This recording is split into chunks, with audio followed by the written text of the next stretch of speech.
Hi అండి. గురువారం రోజు సాయంత్రము మా వారు రోజులాగానే 5:30 పావుతకు 6కి గుడికి అయితే బయలుదేరారు.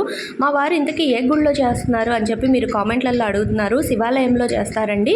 ఇంకా ఆయన గుడికి బయలుదేరిన తర్వాత నేను యథావిధిగా ఫ్రెష్ అయిపోయి దీపారాధన అయితే చేసేసుకుంటున్నాను. ఆల్రెడీ సంధ్యగుమ్మం ఊడ్చేశాను.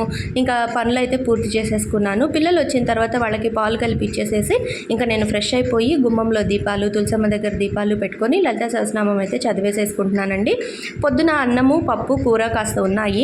ఇంకా జీవన్కిను కొంచెం కృష్ణకి అన్నం కలిపేసేసి ఇచ్చేసాను స్పూన్లు వేసి. వాళ్ళు తినేశారు. తర్వాత వచ్చేసి నైట్ డిన్నర్కి పూరీ చేస్తున్నాను. చపాతీ చేస్తానరా అంటే వద్దు పూరీ చేయని అడిగారు. ఇంకా అందుకని చెప్పి పూరీ చేస్తున్నానండి. పూరీలోకి శనగపిండి కూర అయితే ప్రిపేర్ చేశాను. నేను సింపుల్గా పూరీ ఆయిల్ పీల్చకుండా ఏ విధంగా చేస్తాను, నా స్టైల్లో శనగపిండి కూర ఎలా చేస్తాను అనేది వీడియో లింక్ ఈ వీడియో ఛానల్ పేరు కింద ఇస్తాను. మీకు ఎవరికైనా ఇంట్రెస్ట్ ఉంటే చెక్ చేయండి. లైక్ చేసి సబ్స్క్రైబ్ చేసుకోండి. బాయ్.